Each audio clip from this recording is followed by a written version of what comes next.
Fake restoration videos. Something that has been plaguing YouTube now for quite some time. When we say that a restoration is fake, we mean that the object being portrayed was originally in good condition and then ruined on purpose by the content creator in order to make an appealing video. Fake restoration videos on YouTube. Seriously guys, it's not fresh, it's not cool, and it's not how it should be done. You're scrolling your YouTube FYP late at night when you notice one of those thumbnails with a rusted, mud-caked car that looks like it's been sitting underwater for 20 years with a title like Insane Restoration or Found This Abandoned Car in a Barn.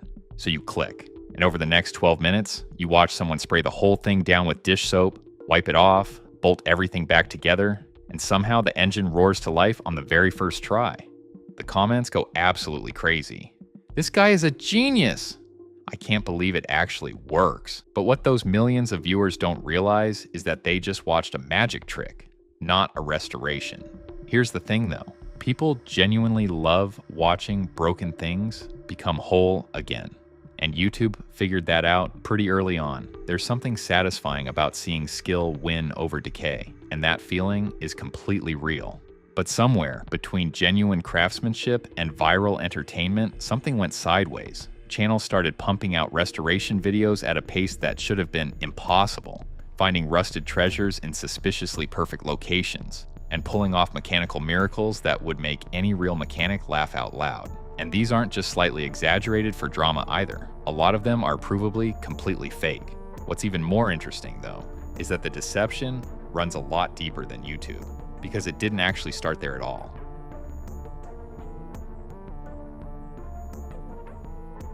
Long before anyone was filming restorations for views, the car industry had already figured out how to make damaged vehicles look perfect without actually fixing anything.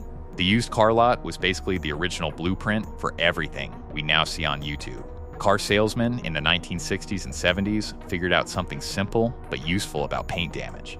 A car doesn't look bad because the paint is gone. It looks bad because the damaged clear coat scatters light in all the wrong directions, making the surface look dull and neglected. So before a buyer showed up, dealers would just wipe the paint down with kerosene, diesel fuel, or plain mineral oil. That liquid filled in the tiny imperfections and temporarily restored the paint's ability to reflect light properly. Scratches vanished, oxidation disappeared, and the car looked like it had just come out of a shop. Mechanics called it the wet down, the glaze, or the shine pass, and it was an open secret pass between car dealers for decades. Nothing was actually fixed. The damage was just hidden under a temporary illusion that only needed to last long enough to get the paperwork signed. When the oil washed off a few days later, everything came right back, sometimes looking worse than before. But by then, the sale was done, so nobody cared. That trick never went away, it just got rebranded. Those same oil-based treatments are now sold online as revolutionary nanotechnology, with names like nano scratch spray, ceramic repair coating, and instant clear coat fix. The marketing promises permanent results, but when independent labs test these products, they consistently find the same ingredients from 50 years ago: mineral oil, petroleum solvents, and silicone glazing compounds. The science is unchanged, too. When a scratch breaks the clear coat, it creates an air gap that scatters light and makes the damage visible. An oil with a similar refractive index fills that gap, the light stops scattering, and the scratch appears to vanish. But it's still there. You haven't fixed anything, and once the oil evaporates or gets washed off, the scratch comes right back. The only thing that changed is the distribution. A 30-second video of this trick can now reach millions of people instantly and convert directly into sales through global drop shipping networks. And since most of these vendors operate from countries with minimal consumer protection, there's basically nothing you can do when the permanent fix disappears after the first rainstorm. You're just out of pocket, and they've already moved on to the next customer.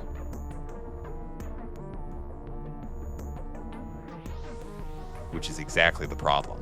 Because once people figured out you could make money selling an illusion in 30 seconds, it was only a matter of time before someone asked a bigger question. If a 30-second clip could do that, what could a 12-minute restoration video do? When platforms started paying creators based on watch time, deception found a much bigger business model. Selling a fake product earns you money once. Creating an endless stream of restoration content that keeps people coming back every week earns you money forever. The formula is now instantly recognizable. A creator discovers a destroyed vehicle or tool in some conveniently dramatic location, a ditch, an abandoned barn, buried in mud. The object is always spectacularly rusted. sometimes to a degree that seems almost too perfect. It gets taken apart, cleaned with basic household products, reassembled, and then comes the big reveal, where it looks completely brand new and works perfectly on the first try. The comments flood in, the video racks up millions of views, and the whole thing repeats the following week. But people with actual mechanical experience started noticing things that didn't add up. The rust patterns were wrong. Real rust develops as dark brown or black patina, pitted and uneven, concentrated in spots where moisture collects over time. The rust in these videos was bright orange-red, which is what you get when steel is deliberately exposed to salt water and oxidizing chemicals to speed up the process artificially. Even more obvious, the rust kept appearing on materials that simply cannot rust. Aluminum engine parts covered in orange corrosion, plastic housings with rust crawling across them, rubber gaskets somehow showing iron oxide. Then came the mechanical impossibilities. Chainsaws reassembled with the chain running backward, engines firing up despite having visibly welded pistons, gearboxes spinning without any lubrication, cars being driven in the final shots with disconnected drivetrains. These weren't small creative liberties. They were proof that the restoration the audience was watching had never actually happened.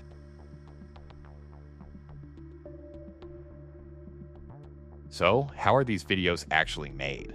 The techniques have become pretty standardized at this point, and once you know them, you can't unsee them. The most common method is called reverse restoration, and it's exactly what it sounds like. The creator starts with a fully working item, films it in perfect condition from every angle, and saves that footage for later. Then, they deliberately destroy it. Hydrogen peroxide mixed with salt creates rapid surface rust. Muriatic acid pits and corrodes metal.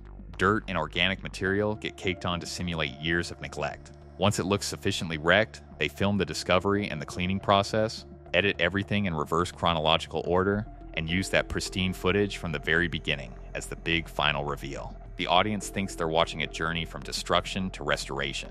They're actually just watching destruction played backwards. For more complex restorations involving engines or electronics, there's a second technique called the part swap. The creator acquires two identical or very similar units. One is the hero unit that actually works, and the other is the victim that gets destroyed and filmed. During the restoration process, the working internals get quietly swapped in off camera, the shell gets cleaned up cosmetically, and suddenly the restored item fires up perfectly on the first try. What the audience is actually seeing is a completely different unit that was never damaged at all. The signs of this are visible once you know what to look for. Serial numbers that don't match between the start and end of the video. Subtle differences in wear patterns or color that suggest different production batches. Electronics with manufacturing dates that are newer than the supposedly abandoned device could ever be. Water-soaked circuit boards that somehow work perfectly after a rinse with soapy water, which any electrician will tell you is completely impossible with genuine water damage.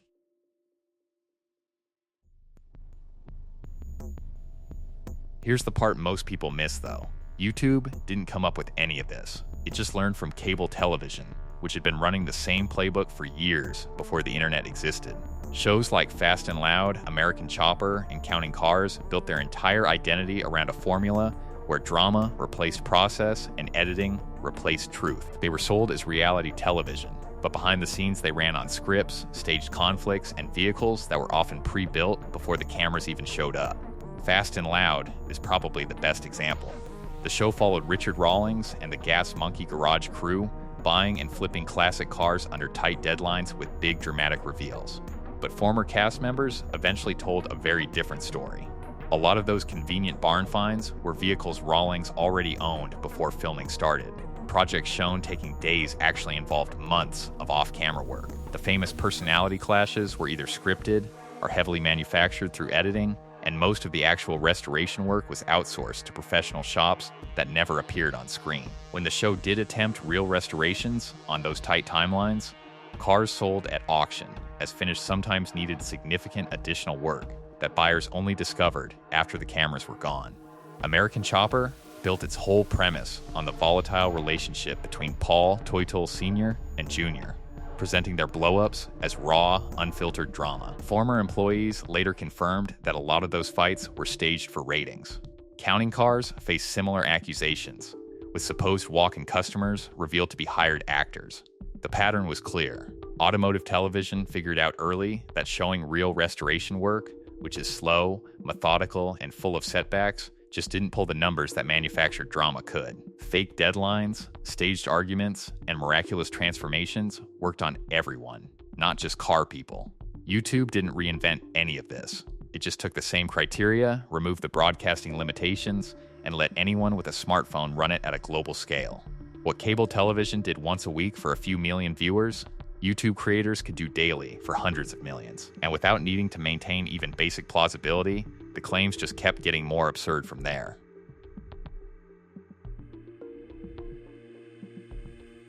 To understand why fake restoration content is everywhere, you just have to follow the money. A YouTube video that hits 1 million views earns somewhere between $2,000 and $3,000 in ad revenue. For creators based in Southeast Asia, where a large portion of these channels come from, that's several months of typical wages from a single upload. Now, compare the production costs. A genuine restoration means buying the vehicle, sourcing parts, having proper tools, and putting in weeks or months of skilled labor.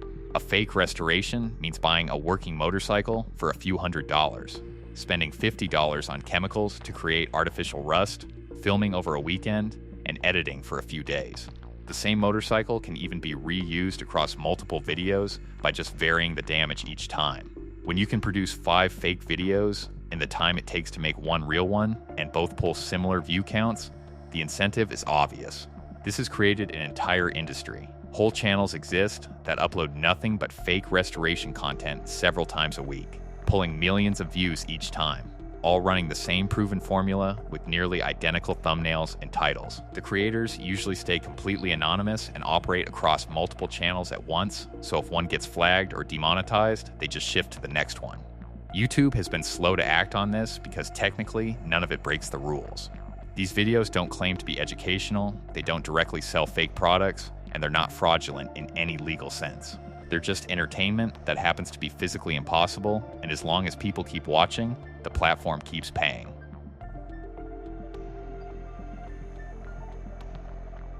But not everyone kept watching without asking questions. Mechanics, engineers, and hobbyists who knew what they were looking at started making debunking videos. The theme of the mysterious wandering around and stumbling across something that was going to make a fantastic restoration video, and then picking it up, cleaning it with a little bit of water, and then the whole thing bloody works. What is going on? Pointing out the impossible rust patterns, the backwards chain assemblies, the serial numbers that didn't match between the start and end of the same video. Those videos started going viral themselves, which says a lot about how many people were already suspicious and just needed someone to confirm it. And alongside that backlash, something more interesting started happening. Authentic restoration channels began finding real audiences by doing the complete opposite of what the fake channels were doing. Creators like Matt Armstrong built massive followings simply by showing the actual process, including all the parts fake channels would never dare put on screen. Armstrong started after his girlfriend crashed her Audi, and he bought the salvage to fix it himself. And what made people stick around wasn't his miraculous transformations. It was the fact that things went wrong. Parts didn't fit, hidden damage appeared halfway through and blew the budget, engines that should have started didn't, and he'd spend hours on camera figuring out why. He'd openly admit when he didn't know something and call in someone who did.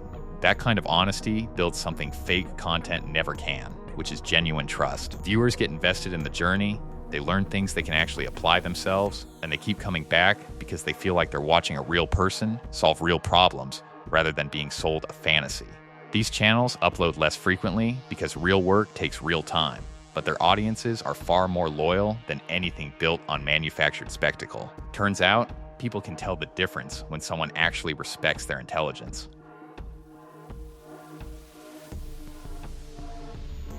The damage from all of this goes beyond YouTube metrics. When millions of people watch corroded engines get cleaned with dish soap and immediately roar to life, it creates genuinely unrealistic expectations about what repair work actually involves. Real mechanics deal with this constantly, where customers show up expecting miracle fixes because they saw it online, and when a professional explains that real restoration doesn't work that way, it creates frustration and distrust on both sides.